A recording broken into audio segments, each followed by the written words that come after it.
함께 은혜 나눌 하나님 말씀은 민수기 4장 1절에서 49절까지 말씀.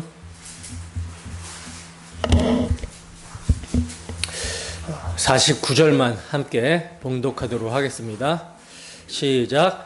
그들이 할 일과 짐을 매는 일을 따라 모세에게 계수되었으되 여호와께서 모세에게 명하신 대로 그들이 계수되었더라. 아멘. 레위 자손의 직무 분담, 레위 자손의 직무 분담이라는 제목으로 하나님 말씀 증거하도록 하겠습니다. 오늘 본문 민수기 4장의 내용은요, 하나님께서 레위인들 가운데 30세부터 50세까지의 사람들을 따로 계수하시는 내용입니다. 이렇게 계수하실 때는, 하나님께서 이렇게 계수하실 때는 목적이 있겠죠. 목적이 중요합니다.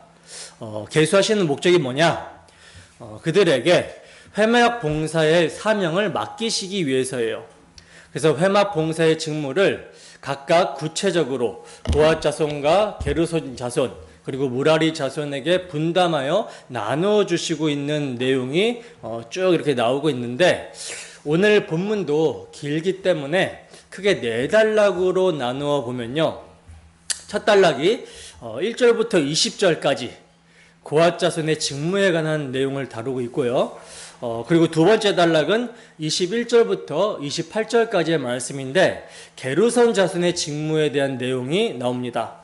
그리고 세 번째 단락은 29절부터 33절까지 무라리 자손의 직무에 대해서 나오고요. 마지막으로 네 번째 단락은 34절에서 49절까지의 말씀인데 각 자손별로 30세 이상 50세까지 봉사할 수 있는 자들이 몇 명인지 그 수를 구체적으로 기록을 하고 있는 내용이 나오고 있어요. 자, 그렇다면 이제 마땅히 우리에게서 나와야 되는 질문이 있겠죠. 어떤 질문입니까?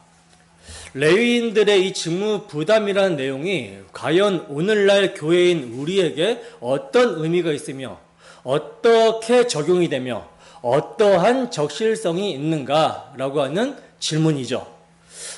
왜냐하면 오늘날 우리는 레위 자손도 아니고 또 성수의 기구를 운반하는 그런 일들도 하지 않지만 이스라엘은 오늘날 영적 이스라엘 교회를 예표하며, 따라서 레위 자손들의 섬김은요, 오늘날 왕같은 제사장인 우리, 왕같은 제사장으로 부름을 받은 교회의 섬김을 그대로 상징하고 있기 때문이라는 거예요.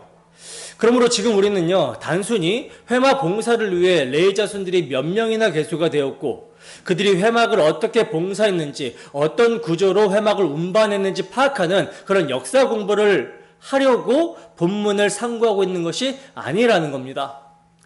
우리가 이 말씀을 펼쳐서 상고하고 있는 이유는 딱 하나죠. 하나님께서 구속의 역사를 어떻게 펼쳐 가셨는가, 그 흐름 안에서 우리의 정체성을 인식하고 지금 이 시대를 살아가는 하나님의 백성인 우리는 이 말씀 앞에서 어떤 사명을 받은 자들인가, 이것을 깨닫기 위함이라는 거예요. 그러니까 하나님께서 왜 회막의 일들을 이처럼 철저하게 분담시키셨을까? 왜 굳이 고핫, 게르손, 무라리 자손으로 나누어서 각기 맡은 직무를 구별하시고 연령까지도 제한하셨을까? 이 모든 게 단순한 조직 정비가 아니라 하나님의 구속사 속에서 오늘 우리에게 무엇을 말씀하고 계시는가, 이것을 우리가 볼 수 있어야 된다라는 거예요. 자, 그러면 이제 성령의 조명하심을 구하며 오늘 본문을 단락별로 살펴보도록 하겠습니다. 본문 1절부터 3절까지 말씀입니다. 함께 했습니다. 시작. 또 여호와께서 모세와 아론에게 말씀하여 이르시되 레위 자손 중에서 고핫 자손을 그들의 종족과 조상의 가문에 따라 집계할지니 곧 30세 이상으로 50세까지 회막의 일을 하기 위하여 그 역사에 참가할 만한 모든 자를 계수하라. 아멘. 자, 보시면 레위 자손 중 고핫 자손을 그들의 종족과 조상의 가문에 따라 회막에서 일할 수 있는 자들로 30세에서 50세까지의 남자들을 계수하라고 말씀하고 있어요. 그러니까 이제 레위의 아들 고앗으로부터 시작을 해서 계속해서 게르손 자손, 무라리 자손 중에서도 회막에 봉사할 사명자들의 수를 계수하라, 세어라 이렇게 하시는데요. 이 계수에 대한 구체적인 숫자는 34절 이하에 나오기 때문에 그 부분은 나중에 따로 다루고, 여기서는 왜 30세 이상 50세까지를 반복적으로 말씀하시는지를 우리가 살펴봐야 돼요. 회막 봉사, 그 역사에 참가할 대상 30세 이상 50세까지를 반복적으로 말씀을 하고 계시는데 그 이유가 무엇인가? 그 이유가 뭘까요? 반복을 한다라는 것은 지금 성막 봉사를 굉장히 지금 강조하고 있는 것이죠. 성막 봉사가 이처럼 중요하다라는 거예요. 여러분, 이스라엘에서 군대로 징집이 되어 싸움에 나갈 만한 사람들의 나이는 몇 살부터였습니까? 20세 이상이었죠. 근데 지금 성막 봉사의 일은요 30세 이상이라고 말씀을 하시고 있어요. 그리고 8장에 가면 25세 이상도 성막 봉사를 하라고 하시는데 이거는 인턴으로 보시면 됩니다. 그러니까 직무를 도우면서 보조자의 역할로 25세부터 성막 봉사 일을 할 수가 있고 30세부터는 본격적으로 성막 봉사를 할 수가 있다라는 거예요. 그러니까 가나안 땅으로 진군하는 군대인 이스라엘 백성들에게 있어서 싸우는 것보다, 군대보다 더 중요하고 엄격한 것이 뭐냐? 성막 봉사의 일이라는 것입니다. 이건 당연한 거죠. 왜냐? 이스라엘 백성들은요 자신들의 힘이 아니라 하나님의 언약, 하나님의 약속의 말씀을 의지하여 제사함으로, 예배함으로 싸우는 자들이기 때문이라는 거예요. 하나님을 예배하는 군대들이죠. 하나님께 제사를 드리며 싸우는 군대들이라는 거죠. 따라서 이들은요 자신들의 힘을 키우기 위해 자신들의 어떤 능력을 개발하지 않습니다. 오직 이들은 약속의 말씀만을 의지하여, 오직 성막 제사를 통하여 임하시는 여호와의 힘을 의지하여 싸워 이기는 자들이기 때문에 성막 봉사에 온전히 헌신을 해야 되는 거예요. 예배하는데, 예배에 봉사하는데, 예배에 헌신하는데 온전히 해야 된다는 거예요. 그래서 성막 봉사가 30세 이상부터 50세까지 가장 건장하고 또 지혜롭게 판단력이 있고 이럴 때, 건강하고 성숙한 자일 때 성막 봉사를 맡기는 것으로 볼 수가 있습니다. 근데 이것은요 하나님께서 물리적 나이가 중요하다라는 것을 가르쳐 주시는 것은 아니시죠. 왜냐? 성막 봉사는 단순한 노동이 아니라 하나님과의 언약 안에서 이루어지는 거룩한 사역이기 때문에 그렇습니다. 그래서 단지 나이가 찼다고 맡기는 것이 아니라 주님의 섬김, 주님께서 우리를 섬겨주신 것을 알고 감사함으로 고백하며 섬기기를 원하는 영적으로 성숙함을 말하는 거예요. 영적으로의 성숙함. 그러니까 30세부터 50세까지라는 것은요 예수 그리스도의 십자가 복음을 아는 사람들, 지금 이스라엘 백성들 같은 경우는 뭘 아는 자들이에요? 출애굽 사건을 아는 사람들이죠. 자기들이 애굽에서 바로의 노예로 신음하며 그 압제 가운데 살고 있었는데 하나님이 조상들에게 세워주신 메시아 언약으로 말미암아 그 크신 은혜와 긍휼로 말미암아 우리를 애굽에서 유월절 어린 양의 피로 속량하여 주셨다. 그리고 속량하여 주셨을 뿐만 아니라 하나님께서 자기 백성 삼아주셨고 하나님과 교제하며 예배하는 친백성이 되게 하시고 지금까지 이끌어 주셨다.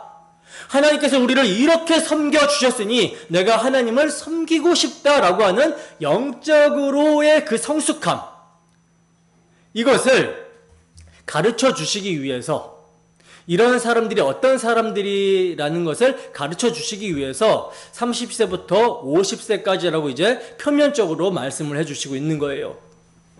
그러면 우리는 이 말씀 앞에서 예배하며 섬기는 우리의 마음을 점검해 봐야 되는 것이죠.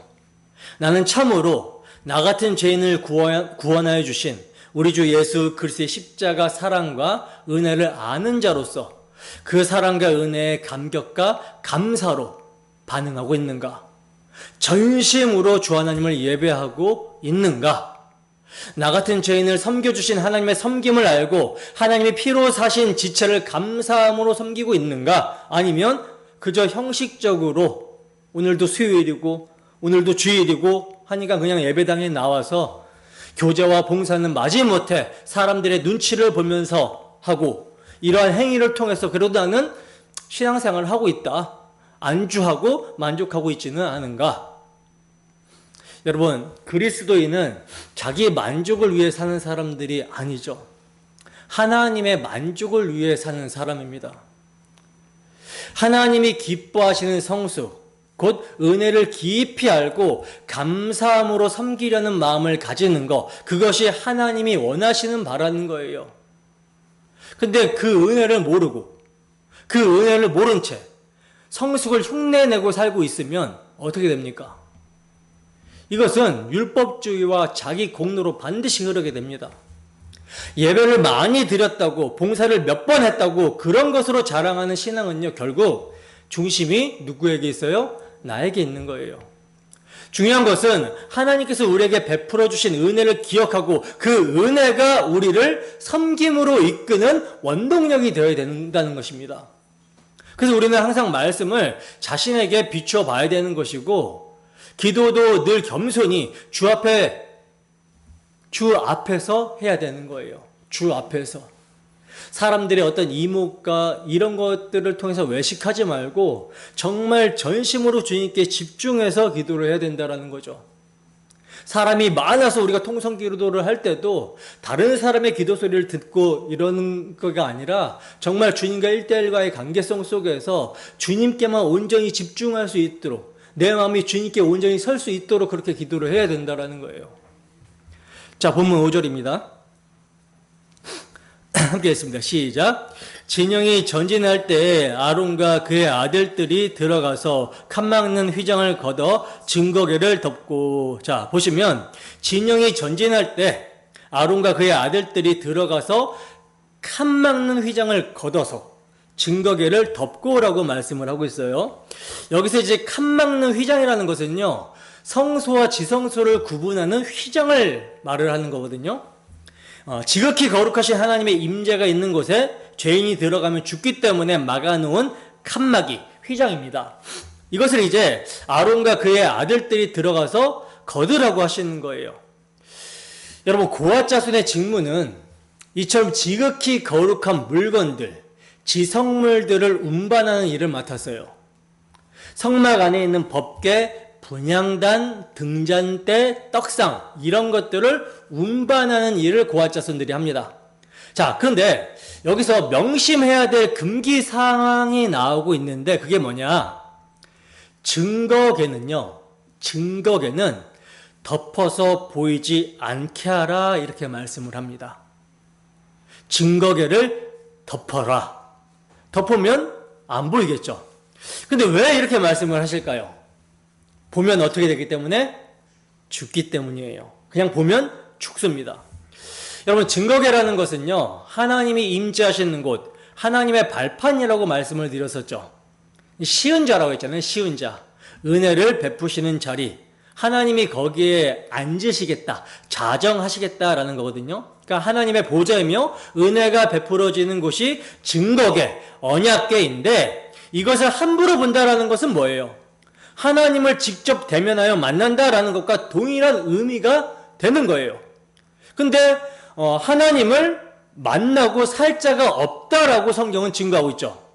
그래서 하나님을 대면하여 봤다고 하는 모세조차도요, 하나님의 어디만 봅니까? 등만 봤다라고 성경은 기록하고 있는 거예요. 그러니까 아무도 하나님을 만날 수 없다라는 거죠. 죄 때문에 덮으라는 겁니다. 내가 너희들과 함께하기 위해서는 너희들이 이걸 보면 안 된다. 죽는다. 그래서 20절에 보면 뭐라고 합니까? 본문 20절 함께 읽습니다. 시작. 그들은 잠시라도 들어가서 성소를 보지 말라. 그들이 죽으리라. 아멘. 보세요. 들어가서 보게 되면 어떻게 된다라고 합니까? 죽는다. 죽는다라고 그러죠. 왜 죽습니까? 왜? 죄 때문에. 죄. 자, 그러면 언제까지 이걸 덮어두고 보지 않도록 해야 됩니까? 언제까지? 지금까지도 계속해서 덮어둬야 되는 것입니까? 그렇지가 않죠.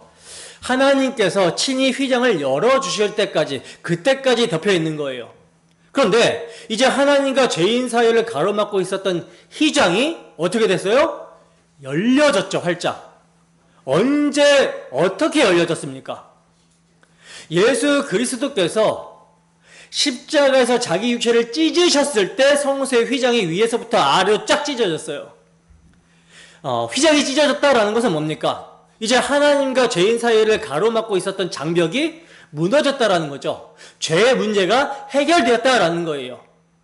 그러므로 십자가 때까지 하나님께서 죄인들을 보지 않으시다가, 그러니까 그들의 죄를 아들의 피를 상징하는 짐승의 피로 그러니까 간과하고 계시다가, 보고도 못 본 척하고 계시다가, 이제 그 간과하시고 쌓였던 죄에 대한 진노를 우리에게가 아니라 아들에게 십자가에서 완전히 쏟아 부어버리셨어요.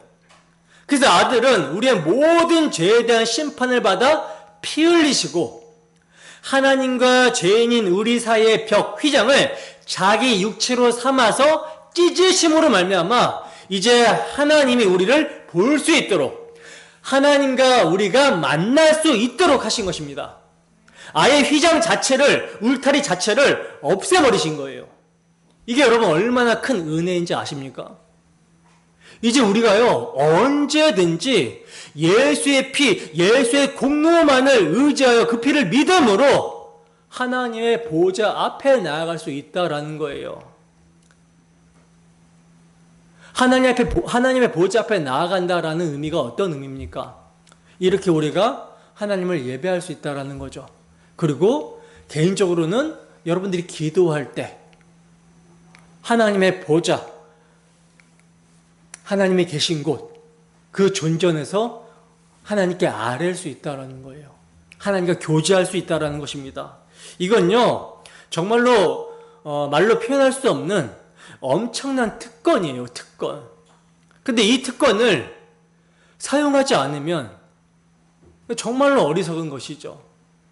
예수를 믿는다고 하면서, 그리스도인이라고 하면서 이 특권을 사용하지 않는다라는 것은 참으로 어리석은 것입니다. 자, 본문 15절 보겠습니다. 함께 했습니다. 시작. 진영을 떠날 때 아론과 그의 아들들이 성소와 성소의 모든 기구 덮는 일을 마치거든 고앗 자손들이 와서 맬 것이니라. 그러나 성물은 만지지 말라. 그들이 죽으리라. 회막 물건 중에서 이것들은 고앗 자손이 맬 것이며. 아멘. 자, 반복되는 것은 항상 강조하는 것이고 뭔가 설명하려고 한다라고 말씀을 드렸습니다. 근데 이제 죽으리라 말고 여기서 반복되는 표현이 또 하나가 나오죠. 뭡니까?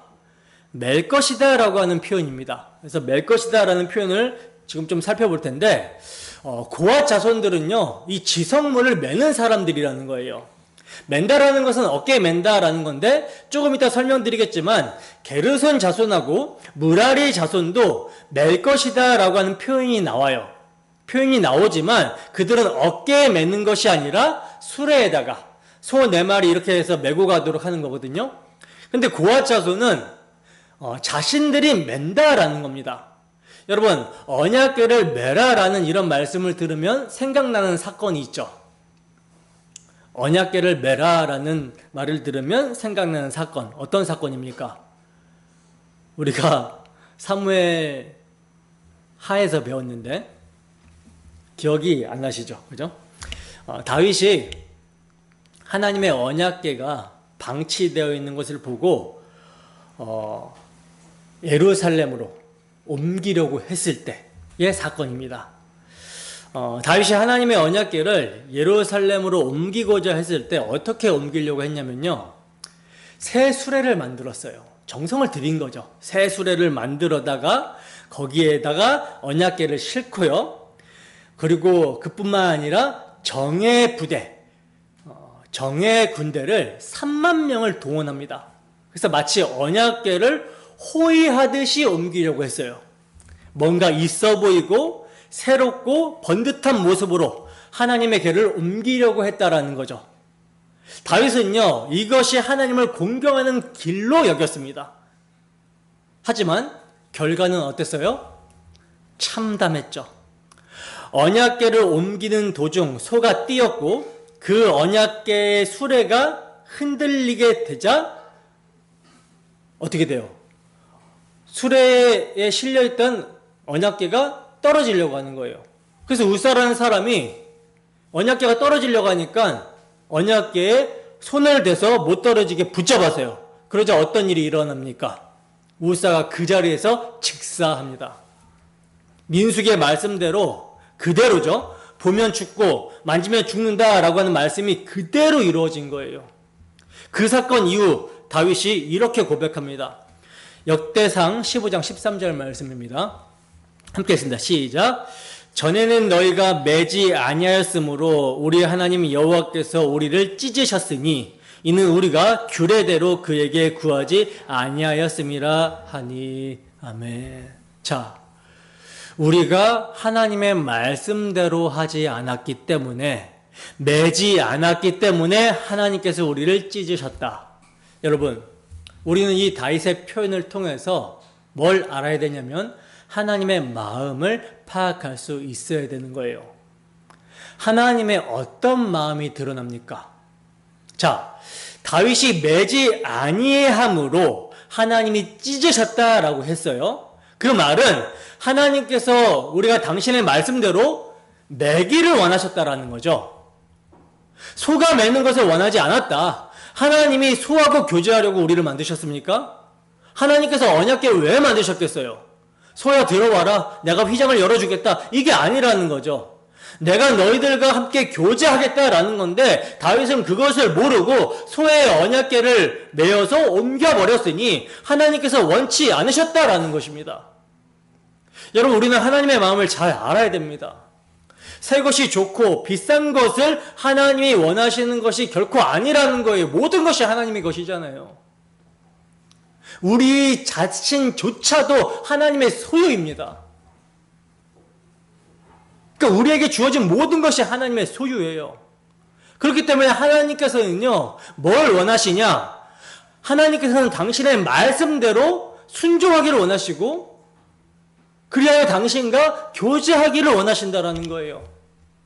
하나님을 기뻐하며 그분의 말씀에 순종하는 우리의 마음을 원하신다라는 것입니다. 이걸 우리가 잊어서는 안 된다라는 거예요. 우리가 예배할 때도 마찬가지인 거죠. 우리 마음이 굉장히 중요합니다. 돈을 많이 벌어서 하나님께 헌신하겠습니다. 근데 그 돈 버느라 마땅히 하나님을 예배할 자리에 없다면, 나오지를 않는다면 이건 뭐예요? 이건 하나님이 기뻐하시는 것이 아니라는 거예요. 내가 뭔가를 많이 하고 안 하고가 중요한 것이 아니라 하나님의 뜻, 하나님께서 말씀하신 대로 하느냐 안 하느냐가 중요한 거라는 것입니다. 이거 여러분 잊으시면 안 되는 거예요. 항상 기준은 말씀입니다. 기준은 하나님의 마음이에요. 하나님의 의도. 내 생각에는, 내 기준에는 이것이 하나님의 뜻이겠지, 이것을 하나님께서 기뻐하시겠지. 아니에요. 하나님이 말씀하신 것이 뜻이고 하나님이 말씀하신 것이 기준입니다. 복음에 합당하게 살아가는 삶 또한도 내가 기준이 아니에요. 뭐가 기준이에요? 기록된 하나님의 말씀이 기준입니다. 때문에 뭔가 하나님을 위해 내가 생각하는 어떤 헌신이나 열심이나 그것이 아니라 기록된 하나님의 말씀에 대한 사랑과 경외함, 순종이 중요하다는 겁니다. 자, 이렇게 하나님께서는 증거에는 보지 못하도록 하고 성물을 만지지 말아서 죽임을 당하지 않도록 엄격하게 말씀해 주셨는데, 그 이유는 우리 인간들의 죄로 말미암아 하나님과 분리가 된 상태라는 것을 나타내 보이시는 거죠. 보지도 말고 만지지도 말고 가까이 하면 죽는다. 죄로 인해서 너희는 하나님과 완전히 분리가 되어 있다. 이걸 가르쳐 주시는 거예요. 모든 사람이 죄를 범하였음에 하나님의 영광에 이르지 못하게 되었다라는 것을 말씀해 주시고 있는 것입니다. 자, 그런데 대제사장과 제사장은 예외인 것을 보게 됩니다. 모든 사람이 죄를 범했고 하나님의 영광에 이르지 못하게 되었다면 그 누구도 하나님께 나아가는 것이 용납이 되면 돼요, 안 돼요? 안 돼야 되잖아요. 그런데 대제사장과 제사장은 예외라고 말씀을 하고 있어요. 그래서 1년에 한 차례 대제사장은 지성소로 들어가는 것이 허락이 되고요. 제사장들은요, 성물을 만지는 것이 용납이 됩니다. 고아 자손, 게르손 자손, 무라리 자손 다 성물을 만져서는 안 돼요. 근데 오직 제사장만 만질 수가 있어요. 자, 그러면 제사장과 대제사장, 도대체 이들이 어떤 사람들이길래 그들만 예외일까요? 그들이 죄가 없기 때문입니까? 아니면 그들의 어떤 선한 행실 때문에 하나님께서 그들을 용납해 주시는 걸까요? 절대 그렇지가 않죠. 더 나은 인간이라서가 아니라, 그들이 죄가 없어서가 아니라, 이들은요, 그리스도를 예표하는 인물로서 그리스도께서 하시는 사역을 나타내 주시기 위해서 하나님께서 한시적으로 예외를 시키셨던 거예요. 그러므로 참 대제사장이신 예수 그리스도께서 우리를 데리고 휘장을 찢어 지성소까지 들어가 하나님을 만나게 해주신다라는 것을 나타내는 자로서 대제사장을 세우신 거고요. 그리고 이스라엘 백성들이 죄를 지었을 때 그들 대신 속죄제를 드림으로 하나님과 백성 사이를 연결하는 참 중보자 예수 그리스도를 나타내는 자로 제사장을 세우신 겁니다. 이러한 예표적 인물이기 때문에 그들이 예외가 될 수 있었던 거예요. 자, 그런데 이들도요, 대제사장 그리고 제사장들도요, 그냥 들어가고 그냥 만지는 것이 아니라 반드시 거쳐야 되는 절차가 있죠. 그 절차가 뭡니까? 이들도 죄인이기 때문에 그냥 성물을 만지고 그냥 막 지성소로 들어가게 되면은요, 직사해요. 죽어요. 그래서 성막 안에서 일을 감당하기 전에 어떤 절차가 필요하느냐, 무엇을 해야 되느냐, 속죄제를 먼저 드립니다. 그러니까 자기를 위해서 속죄제를 드려요. 자, 그러면 오늘날 신약을 사는 우리 그리스도인들은 어떻습니까? 속죄제를 드립니까? 속죄제를 드리면서 예배당에 나오게 되면 정말 힘들겠죠. 나올 때마다 흠없는 제물을 구해와야 돼요. 비둘기, 흠없는 비둘기, 흠없는 양, 염소, 특별한 날은 송아지, 흠이 없어야 돼요. 만약에 흠 있는 걸 가지고 나오면 어떻게 돼요? 죽습니다. 그러니까 이런 상황이 지금 우리에게 주어졌다고 한번 생각해 보세요. 이건 예배가 아니라 매번 죽음의 위기를 넘겨야 되겠죠. 그런데 오늘날 우리는요, 속죄제를 드리지 않습니다. 더군다나 지성소로 나아가는 것조차가 불가능하고요, 무의미해졌어요. 왜냐? 지성소가 없거든요. 성막, 성소 이런 게 없어져 버렸습니다. 그러니까 없으니까 나아갈 수도 없는 거죠. 이런 것들, 구약시대의 성막, 성전, 속죄제 이런 것들은요, 모두가 그림자일 뿐이기 때문에 실체가 임하게 되면 의미가 없는 거예요. 빛이 비추어져서 이제 실체가 완전히 드러나 버렸습니다. 그럼 이제 실체를 설명하는 모형이 필요 있어요, 없어요? 필요가 없어지는 거죠. 그림자는 더 이상 볼 필요가 없어요. 실체가 있는데 왜 그림자를 보고 있어요? 그렇기 때문에 지금은 실체가 임했기 때문에 이 모든 것들이 사라진 시대, 개혁된 시대, 실체로 개혁된 시대를 우리는 살고 있습니다. 정말 은혜를 받고 살아가고 있는 거죠. 그러면 우리에게 임한 이 실체는 도대체 무엇입니까? 바로 예수 그리스도, 그리고 그분의 사역 십자가. 우리의 참 대제사장, 참 중보자, 참 속죄제물, 우리의 성막, 우리의 지성자 되시는 분, 바로 하나님의 아들 예수 그리스도께서 이 땅에 오셔서 실체가 되어주신 거예요. 그분께서 당신의 몸을 단번에 들이심으로써 하나님께 나아갈 새로운 살 길을 우리에게 열어주신 것입니다. 그래서 이제는 어떠한 제물도 필요가 없어요. 단 한 번의 십자가, 그 십자가에 흘린 속죄의 피가 하나님의 아들이 흘리신 영원한 속죄의 피이기 때문에 단 한 번의 십자가로 충분하다라는 거죠. 이제 그 피를 믿는 자, 예수 그리스도를 믿는 자마다 누구나 하나님 앞에 담대하게 나아갈 수 있게 된 것입니다. 그 방법이 뭐냐? 기도죠, 기도. 기도라는 것이 뭐예요? 지성소까지 들어가는 거예요. 하나님을 직접 대면하는 겁니다. 이게 여러분, 구약시대에는 얼마나 간절히 바라던 일이었습니까? 무엇에도 대면하고 싶어서 그렇게 사모했는데, 지금 우리는 아무 때나 기도할 수 있다는 이유로 이 기도의 은혜를 너무나 가볍게 여기며 살아가고 있지는 않습니까? 예수님이 십자가에서 죽으셨고 나는 그냥 믿었더니 기도할 수 있게 되었다. 그래서 언제든지 기도할 수 있으니까 별로 중요하지 않게 느껴진다라는 거죠. 하지만 이 기도는요, 구약 성도들이 그토록 사모했던 바로 그 하나님과의 그 대면 사건이라는 것을 우리는 기억해야 된다라는 거예요. 휘장이 찢어졌다라는 것은요, 단순히 성막 구조가 바뀌었다라는 의미가 아니라 우리에게 주어진 복음의 문이 열려졌다라는 뜻입니다. 그렇다면 이를 우리가 확실히 믿는다면 하나님 보좌 앞에 담대히 나아가서 정말 감격과 감사로 우리 하나님을 어깨에 메고 받들어 섬기는 것이 마땅하지 않겠습니까? 언약궤를 어깨에 메고 섬기는 그러한 모습을 통해 이게 바로 복음의 감격함이 있는 사람들, 이게 복음의 은혜를 아는 자들의 섬김의 모습이다라는 것을 말씀해 주시고 있는 거예요. 본문 16절입니다. 함께 읽습니다. 시작.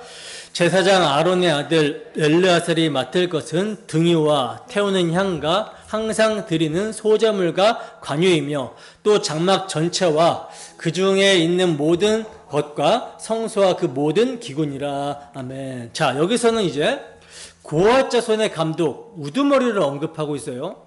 누굽니까? 바로 엘르아살이죠. 엘르아살. 이 엘르아살이 아론의 셋째 아들이죠. 나답과 아비후는 하나님 앞에 다른 불을 들이다가 죽었고 이제 남은 아들 엘르아살이 지금 이 사역을 감당하게 된 거예요. 그래서 이 사람이 나중에는 아론의 대를 이어서 대제사장이 되지만 지금은 제사장으로서 고아자손의 감독이 되고 있는 겁니다. 근데 단순히 그 사람들만 감독하는 것이 아니죠. 보시면 등유와 향품, 소재물, 관유 이런 것들을 맡기고 있어요. 이런 것들을 맡습니다. 이것은요, 여러분 단순한 물품 정리나 관리 차원이 아니에요. 이 네 가지는 뭡니까? 모두 성경에서 매우 상징적인 의미가 있는 것들이거든요. 등유, 향품, 소재물, 관유. 이것을 한마디로 얘기하면 성령의 기름 부으심, 성령의 충만함을 나타내는 요소들이에요. 그러니까 이 엘르아살이라는 제사장이 감당하는 직무는 단순한 행정적인 사역이 아니라 성령의 사역, 성령의 사역과 깊이 연결이 되어 있다는 것을 보여주고 있는 거라는 거죠. 기도와 성령 충만한 삶으로 하나님을 섬기는 것이 제사장의 직무이다 라는 것을 말씀해 주고 있는 거예요. 자, 그렇다면 오늘날 이러한 기도와 성령 충만함을 받은 제사장은 누구입니까? 오늘날 베드로 사도가 너희는 왕같은 제사장이다 라고 이렇게 증거해 주고 있듯이 우리 모든 성도들은요, 모든 교회의 지체들은 다 제사장들인 거예요. 그래서 뭘 받았습니까? 기도할 수 있는 특권을 받았고 성령 충만함을 사모할 수 있는 권세를 받았어요. 하나님을 기쁘시게 섬길 수 있는 은혜를 받은 자들이라는 거죠. 자, 그렇다면 질문. 계속 기도에 대한 얘기를 하고 있는데 우리는 얼마나 기도하고 있습니까? 얼마나 성령의 은혜를 사모하며 살아가고 있습니까? 여러분, 기도는 아무리 강조하고 또 강조해도 부족합니다. 여러분들의 복음의 말씀을 들었잖아요. 그 말씀이 적용되게 하는 것, 그 말씀을 능력 있게 하는 게 기도예요. 복음의 말씀을 능력 있게 하는, 여러분들이 입은 전신갑주를 움직이게 하는, 활용되게 하는 강력한 무기, 기도 외에는요, 귀신을 내어 쫓을 수가 없습니다. 어둠의 세상 주관자들과 하늘의 악한 영을 상대할 수 없다라는 거예요. 기도가 아니면. 그래서 기도는 하나님, 제 힘으로는 아무것도 못합니다. 오직 하나님의 약속의 말씀을 주님께서 십자가로 이루셨기 때문에 그 약속의 말씀을 주님 이루어 주세요. 우리가 이렇게 간구하면 하나님께서는 그것을 들으시고 이루시는 거예요. 우리의 기도를 사용하셔서 내가 언약하고 내가 이룬 이 말씀을 너의 삶 가운데 이루겠다. 너희는 가만히 서서 나의 하나님됨을 보아라. 내가 싸워 승리하는 것을 봐라. 이걸 보는 게 기도라는 거죠. 나아가 기도는 교제입니다. 교제. 하나님께 우리의 모든 필요를 아뢰는 거예요. 그러니 여러분, 기도하세요. 기도하셔야 됩니다. 정말 오늘날 그리스도인들이 기도를 안 해요. 여러분들 기도를 얼마나 하십니까? 골방에 들어가서 시간을 정해놓고 기도하시고 또 길을 다니면서도 수시로 믿음 고백을 하면서 기도를 하시고 말씀을 묵상하면서 기도하시고 여러분들의 생각과 마음이 말씀에 붙들려 있으려면 계속 쉬지 않고 하나님과 기도를 하셔야 되는 거예요. 그리고 찬양하시고. 자, 그럼 이제 두 번째 단락으로 들어갑니다. 본문 24절에서 25절 말씀입니다. 함께 읽습니다. 시작. 게르손 종족의 할 일과 맬 것은 이러하니 곧 그들이 성막의 휘장들과 회막과 그 덮개와 그 위에 해달의 가죽 덮개와 회막 휘장문을 매며. 아멘. 자, 보시면 이제 게르손 종족의 직무를 말씀하시는데 여기서도 맨다라는 표현이 나오고 있죠. 앞서 고핫 자손은 어깨에 맨다라고 했었는데 게르손 자손은 어깨에 매는 것이 아니라 이 사람들은 수레에 싣고 가는 거예요. 왜냐? 너무 무겁기 때문에.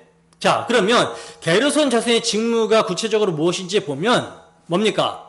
성소 전체를 덮고 있는 천들을 옮기는 일이라는 것을 보게 되죠.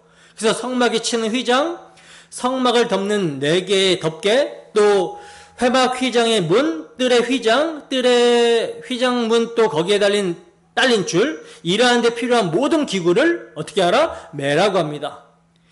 이건요, 사람이 맬 수 없는 무게예요. 그래서 수레에 싣고 가는 겁니다.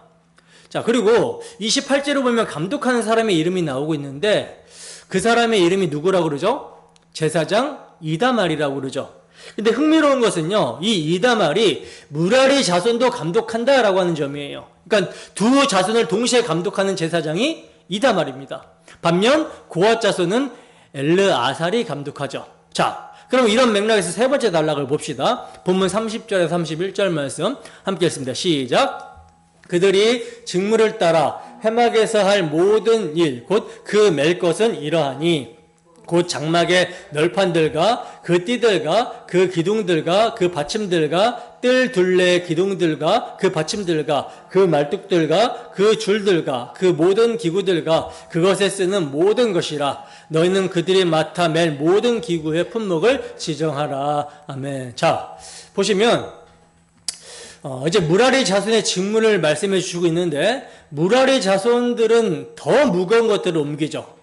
장막의 골조가 되는 기둥들, 널판들, 받침들, 말뚝들. 그러니까 절대로 이건 사람의 힘으로는 옮길 수 있는 것들이 아니기 때문에 수레를 사용합니다. 목재 구조물들을 운반하는 이들이 바로 무라리 자손이라는 거예요. 자, 이렇게 고핫과 게르손 자손과 무라리 자손의 직무를 말씀을 하고요. 이제 네 번째 단락에 와서는 뭘 하시냐? 계수를 하라고 합니다. 계수를. 그래서 고핫 자손의 계수가 34절부터 36절까지 있는데요. 총 몇 명입니까? 2750명이라고 말씀하고 있고요. 그리고 38절에서 40절까지가요. 게르손 자손의 계수를 말씀하고 있는데 총 몇 명이에요? 2630명. 그리고 42절부터 44절까지가 이제 무라리 자손을 계수하라고 하시는데 총 개수는 3200명이 개수가 됩니다. 3200명. 그리고 이 모든 개수를 합하여 개수를 하니까 몇 명이다? 8580명이다 라고 말씀을 하고 있어요. 여러분, 8000명이 넘는 사람들이요, 각자의 임무를 가지고 있었고요, 빈손으로 빈둥거리면서 행하는 사람이 없었을 그런 광경이 여러분 상상이 되십니까? 나는 뭐하지? 이런 사람이 없어요. 그냥 다 할 게 있습니다. 레위 지파의 모든 사람들은요, 봉사자들이었고요, 각기 맡겨진 성물들을 정성껏 메고 운반했을 거라는 거예요. 그리고 그 어느 누구도 힘에 부쳐서 중간에 직무를 포기하는 사람도 없었을 것입니다. 왜냐? 하나님께서 무엇을 맡기실 때는 감당할 만한 능력을 주시기 때문이라는 거죠. 자, 그러면 여기서 가장 무거운 짐은 누가 집니까? 무라리 자손이 지죠. 그래서 숫자가요, 제일 많습니다. 그러니까 하나님께서 우리에게 무언가를 맡겨주실 때는 감당할 수 있게 하신다라는 거예요. 그래서 무라리 자손도 무게에 맞게 감당할 수 있는 인원을 그렇게 배정해 주신 거라는 거죠. 하나님은요, 절대로 우리에게 감당 못할 일을 억지로 떠넘기시는 분이 아니라는 거예요. 감당할 만한 것을 맡기시고 그 맡은 것을 기쁘게 감당하길 원하신다라는 것입니다. 여러분, 이 섬김은요, 단지 물리적인 봉사만을 의미하는 게 아니라는 거예요. 물론 눈에 보이는 일, 우리 몸으로 하는 일도 포함이 되죠. 교회가 예배로의 모임 가운데 봉사하고 섬기는 모든 일은 다 귀한 일입니다. 하지만 이건 1차적인 거고요. 정말 하나님을 섬기려면 무엇이 필요합니까? 마음입니다, 마음. 하나님께서 우리를 어떻게 섬겨주셨는지를 기억하고 그 은혜를 감사하며 행하는 그것이 진짜 섬김이라는 거예요. 왜냐하면 여러분, 단순히 물리적인 봉사는요, 불신자들도 할 수 있어요. 불신자들도 이 자리에 앉아 있을 수 있고요, 세례받지 않은 사람들도 화장실 청소를 할 수 있어요. 교회 장의자의 줄도 맞출 수 있고요, 교회 용품이 떨어지면 사다 놓을 수도 있고, 청소하고 식사 준비도 하고 섬기고 다 할 수 있습니다. 근데 그게 중요한 게 아니라는 거죠. 진정으로 하나님을 섬기려면 무엇을 어떻게 해야 될까요? 제가 앞서 서두에서 말씀드렸지만 하나님께서 섬겨주신 일을 기억하고 받아들이고 감사하는 삶을 사는 것, 이것이 바로 하나님을 섬기는 거예요. 그러니까 이 초점이 여러분 어디에 있냐면 하나님이 우리를 어떻게 얼마나 사랑하셨는지를 알고 누리는 데 있다라는 것입니다. 우리는요, 하나님을 사랑하라고 들었을 때 대부분 이렇게 생각을 해요. 내가 하나님을 사랑하니까 헌금도 하고 봉사도 하고 예배에도 빠지지 않고 열심히 섬긴다. 물론 맞습니다. 귀한 마음이에요. 그런데요, 성경이 말하는 하나님이 진짜 원하시는 사랑은요, 그런 외적인 행위 이전에 먼저 뭘 보고 싶어 하냐면 하나님 당신께서 베푸신 사랑이 우리 마음에 있는가를 보고 싶어 하세요. 하나님은요, 자기 행위로 하신 그 수고를 보고 싶어 하시지 죄인된 우리의 그 외적인 행위를 보고 싶어 하시는 것이 아니라는 거예요. 하나님 당신의 사랑을 보기를 원하세요. 그 사랑을 우리가 받고 누리고 있는가, 나타내고 있는가, 그걸 보기 원하신다라는 거죠. 그러니까 하나님을 사랑하는 것은요, 그분의 사랑을 알고 마음껏 누리는 데서 시작이 되는 거예요. 하나님이 나를 얼마나 어떻게 사랑하셨는지를 알고 그 사랑이 얼마나 크고 풍성한지를 아는 사람, 그 사람이 하나님을 진짜 사랑하는 사람입니다.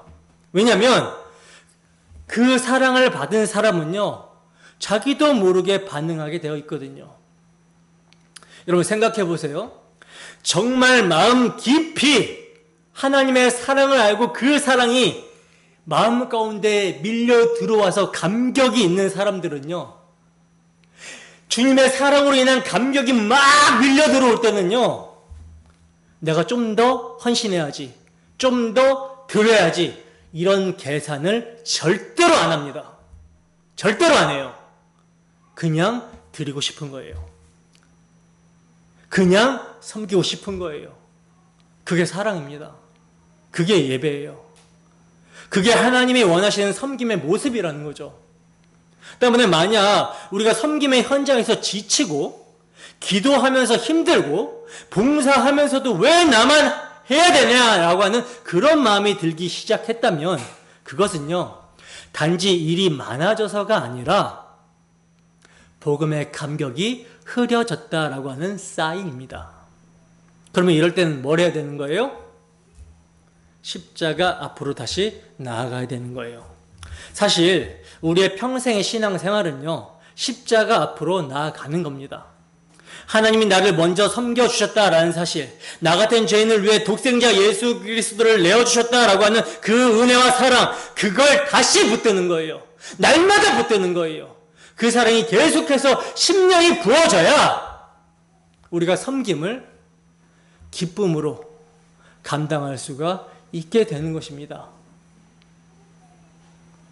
여러분들에게서 왜 불만이 나고 왜 불평이 나옵니까? 왜 다른 사람들과 비교하게 됩니까? 시선을 놓쳤기 때문이에요. 믿음의 주, 온전케 하시는 이인 예수를 바라보는 데서 시선을 자기 자신에게로 향해 버리니까 육체의 속에 따라 힘들고 원망이 나고 불평이 나오는 거예요. 맡겨주신 그 자체가 정말 영화롭고 엄청난 영광이라는 사실을 망각해버리고 불평과 불만이 나오는 겁니다. 그러므로 여러분, 하나님을 섬기는데 힘이 드신다면 십자가 사랑 앞으로 나아가야 되는 거예요. 내가 분명히 기도하면서 하나님을 섬기고 있고 교회 안에서 몸으로 봉사도 하고 있는데 어느 순간부터 마음이 너무나 힘들어지잖아요. 기도도 잘 안 되고 입술은 열리는데 마음은 닫혀있고 섬김도 처음에는 기쁘게 시작했는데 왜 나만 자꾸 이렇게 해야 되는 거지? 왜 자꾸 나에게만 맡기지? 이런 마음이 올라오기 시작하면요, 가만히 곰곰이 생각해 보셔야 되는 것입니다. 뭘요? 처음부터 내가 하기 싫었는데 억지로 했었는가? 아마도 아닐 것입니다. 특히 저는 여러분들에게 뭘 억지로 시키지 않죠. 그러니 처음엔 분명 내가 스스로 하겠다라고 하는 자원함이 있어서 했던 일이에요. 그래서 처음에는 분명 은혜였고 감사였고 감격으로 맡은 일이었습니다. 그런데 그 마음이 어느새 달라진 거예요. 시간이 지나면서 그 감격이 무뎌지고 은혜는 기억나지 않고 책임과 부담만 남은 거죠. 그래서 자꾸 불평이 나올 때는요, 내가 하나님이 나를 어떻게 사랑하셨는지, 어떻게 섬겨주셨는지를 잊고 있구나. 내가 복음에서 멀어져 있구나. 내가 너무 율법적으로 섬기고 있었구나. 이걸 깨달아야 됩니다. 그래서 다시 처음으로 돌아가야 되는 거예요. 그 처음이 어디예요? 다시 복음 앞으로, 다시 십자가 앞으로 나아가야 되는 것입니다. 그 자리에서 하나님이 나를 섬기신 그 사랑을 다시 붙들고 그 섬김의 은혜를 다시 누리며 그 사랑에서 흘러나오는 기쁨으로 섬기셔야 되는 거예요. 다시 하나님의 섬김을 경험하시고 새 힘을 얻어야 되는 것입니다. 우리가 섬길 수 있는 힘, 우리가 섬길 수 있는 능력은 하나님의 사랑을 아는 데서 나오고 하나님의 섬김을 아는 데서 나와요. 그렇게 되면 주를 위해 사는 것이 무거운 짐이 아니라 기쁨과 찬송 가운데서 섬길 수 있게 되는 거예요. 자, 여러분, 여기서 우리가 또 하나 꼭 짚고 넘어가야 될 중요한 포인트가 있습니다. 법궤를 맡은 고앗 자손이 널판을 매는 무라리 자손을 보면서 저 일은 좀 하찮은 거지. 지성물을 맡은 우리는 좀 특별하지 않냐? 이렇게 생각을 하게 된다면 이거는 큰 착각을 하는 거죠. 완전히 잘못된 생각이에요. 또 반대로 휘장을 맡은 게르손 자손이 고앗 자손을 부러워하면서 저기는 지성물을 직접 메고 다니잖아요. 얼마나 영광스러운 일이야 하고 이렇게 비교하는 것도요, 잘못된 관점입니다. 왜입니까? 왜 그럴까요? 그것은요, 자기 일이 하찮고 남의 일은 귀하다라고 여기는 기준 자체가 뭘 놓치는 거예요? 성막의 본질을 놓치고 있는 거기 때문입니다. 성막은요, 전체가 다 귀합니다.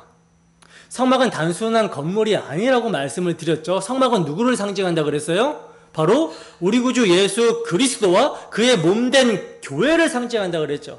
그러니까 성막은 그분의 구속사역 전체를 보여주는 하나의 복음의 모형이잖아요. 여러분, 예수님의 몸 중에 어느 한 부분이 하찮습니까? 오른팔은 귀하고 왼다리는 좀 부족합니까? 이런 말이 성립이 돼요? 말이 안 되는 거예요. 복음의 내용 중에 어떤 것은 핵심이고 어떤 것은 부차적이다? 이거 완전히 비성경적인 생각입니다. 성막의 기물 중 어느 하나라도 빠지게 되면요, 그 성막은 완성이 될 수가 없어요. 그리고 성막이 완성이 되지 않으면 하나님의 임재가 나타날 수가 없습니다. 임마누엘의 복, 하나님의 함께 하시는 역사가 사라져버리게 되는 거예요. 그럼 어떻게 됩니까? 어디로 가든지 실패하게 돼버리는 거죠. 패배하게 되는 거예요. 하지만 성막이 그 자리에 있고 하나님과의 언약을 지키며 그분 중심으로 진영을 이루고 나아가게 된다면 구약이 우리에게 증거하는 바가 뭡니까? 어디를 가든지 형통한다. 전쟁에서도 무조건 승리하게 된다는 거예요. 왜죠? 전쟁에 능하신 하나님이 그들과 함께 하시기 때문이라는 거죠. 그러니까 성막이 굉장히 중요한 거예요. 그러니 여러분, 내가 지금 교회 안에서 맡은 일이 다른 사람 눈에 띄지 않고 누가 알아주지 않는 일이라 할지라도 그것이 교회 공동체가 온전히 예배할 수 있도록 돕고 섬기는데 맡겨진 일이라면 귀한 일이라는 것을 믿으셔야 됩니다. 심지어 예배당에 일찍 나와서 마음을 정비하고 기도하며 예배 시간에 부어질 은혜를 사모하며 구하는 것도, 찬양할 때도 전심으로 목소리를 높여서 찬양하는 것도, 말씀을 들을 때 바른 자세로 집중해서 듣는 것도 여러분 개인의 경건에 유익할 뿐만이 아니라 공동체의 경건을 세우는 데 유익이 되는 거예요. 섬기는 겁니다. 이 또한도 섬김이에요. 왜냐? 교회는 그리스도의 피로 한 몸 이룬 공동체이고 이 공동체의 목적은 예배이기 때문입니다. 그러므로 나 자신과 몸된 지체의 예배를 돕기 위한 모든 섬김, 모든 역할은요, 귀하고 소중한 거예요. 그리고요, 혹 우리 중에 누가 가난하다라고 해도 또는 몸이 불편한 장애를 가지고 있어도 그 가난조차도, 몸이 불편한 지체조차도 하나님께서 교회 공동체가 하나님을 예배하며 그 은혜와 사랑을 흘려보내서 서로를 섬기게 하시라고 허락하신 섭리입니다. 그 모습 속에서 하나님이 계획하신 최고의 모양이 있다는 거예요. 그래서 누가 오든지 그 사람이 누구든지 그 사람은 하나님이 보내신 최고의 사람이라고 믿음을 가지고 여러분 섬기시고 그렇게 나아가셔야 돼요. 그렇게 서로를 귀하게 여기며 고앗 자손이든 게르손 자손이든 무라리 자손이든 자기 자리에서 맡은 바 사명을 충실하게 감당해 나갈 때 성막이 하나님의 임재가 머무는 그 교회가 비로소 견고하게 세워지게 되는 것입니다. 여러분, 성막을 각자 메고 가고 있는 레위 지파를 한번 봐보세요. 어떻습니까? 그들은 참으로 영광스러운 직무를 맡은 사람들이잖아요. 근데 원래는 어떤 지파였어요? 아버지 야곱에게 저주받은 지파였어요. 근데 그런 저주받은 지파가, 그것도 애굽에서 노예로 살던 자들이 이제는 하나님의 성막을 메고 영광스러운 직무를 맡아서 그것을 감당하며 가장 선두로 진군합니다. 그런데 그렇게 영광스러운 직무를 맡아서 메고 나아가면서 야, 네가 더 부럽다 비교하면 되겠습니까? 결코 안 되는 거죠. 그런데 이러한 비교를 했어요, 안 했어요? 했죠. 누가 했습니까? 고라 자손입니다. 고라 자손의 반역 사건. 아론과 모세만 하나님이 쓰시냐? 우리도 제사장 할 수 있다. 결국 어떻게 됐죠? 하나님께서 땅을 갈라서 그들을 심판해 버리셨죠. 이게 은혜가 은혜되지 않는 모습이며 복음이 복음되지 않는 모습입니다. 그러니까 여러분, 우리가 하나님의 백성으로 부름을 받았다라는 그 사실 하나만으로도 이미 말로 다 표현할 수 없는 은혜인 줄을 믿으셔야 되는 거예요. 게다가 그 은혜 위에 사명까지 맡겨주셨다면 그 상상도 할 수 없는 영광이라는 거죠. 여러분, 이스라엘 백성들, 특히 레위 지파가 맡은 직무, 참으로 귀하고 영광스러운 일이었습니다. 하지만요, 그들보다 더 큰 영광을 받은 자들이 바로 오늘날 신약의 우리들이에요. 왜입니까? 그들은 모형의 성막, 그림자 같은 사역을 감당했지만 우리는요, 그리스도의 몸 자체가 되어서 그분 안에서 실제로 하나가 되었기 때문이라는 거예요. 우리는 주의 몸을 메고 가는 자들이 아니라 그의 몸의 일원이 되어버렸습니다. 지체로 부름을 받은 자들이라는 거예요. 아마 레위 자손들이 오늘날 우리를 본다면 이렇게 말했을 겁니다. 와, 우리가 들고 다니던 지성물, 그게 결국 너희 안에서 완성이 되었구나. 너희는 진짜 하나님의 성소구나. 그런데 오늘 교회 안에서 왜 나는 이 모양 이 꼴이죠? 이렇게 불평하고 있는 분들이 있어요. 그럼 제가 다시 한번 묻고 싶습니다. 그 모양, 그 꼴이 어떤 건데요? 도대체 어떤 모양이어야 됩니까? 여러분, 우리 안에 오직 예수 그리스도만 선명하게 드러난다면 그게 성도에게 있어서 가장 아름다운 모습 아닙니까? 내 안에 그리스도가 선명하게 드러나기 위해서 필요한 것은요, 딱 하나예요. 뭡니까? 내 옛사람의 습관, 육의 소욕을 그리스도와 함께 죽었다고 여기는 거. 그리고 내 안에 그리스도가 사시는 거. 내가 십자가 뒤에 완전히 가려지면 됩니다. 그러면 가장 완벽한 모습으로 하나님의 자녀로 설 수가 있는 거예요. 내 형편과 상황이 어떻든지 간에 존귀한 자로, 하나님 앞에서 존귀한 자로 설 수가 있다라는 것입니다. 지체는요, 자기 자리를 스스로 정하지 않습니다. 머리 대신 예수 그리스도께서 원하시는 대로 두시는 거고 원하시는 대로 움직이는 거예요. 그렇다면 불평할 이유도 없고 비교할 이유도 없습니다. 그 모든 것이 하나님 나라를 세우는 성막의 일부요, 십자가로 세워진 그리스도의 몸이에요. 그리고 그와 함께 지체된 자들의 목적은 하나님의 임재를 경험하고 예배할 수 있도록 돕고 섬기기 위함이라는 것. 온전한 그리스도의 몸으로 세우기 위해 직무가 주어졌다라는 것, 이것을 잊지 마시기 바랍니다. 그러므로 우리 교회 안에 가장 중요한 사역은요, 하나님의 사랑을 알게 해주는 사역, 그 사랑으로 하나님을 예배할 수 있도록 해주는 사역입니다. 이게 바로 신약의 레위인, 십자가의 은혜로 말미암아 제사장 된 자의 직무예요. 그렇게 하나님의 사랑, 십자가 사랑을 알고 누리며 주의 몸된 교회를 사랑하는 사람, 그 사람을 통해 하나님은요, 오늘도 거룩한 성막을 세워가십니다. 주님의 몸된 교회를 세워가세요. 그러므로 오늘날 우리가 하나님 나라를 세워가는 신약의 레위인들이라는 정체성을 잊지 마시고 주께서 주신 이 영광스러운 사명을 복음의 감격함으로 끝까지 감당하는 우리 모두가 되기를 주님의 이름으로 축원합니다. 기도하겠습니다.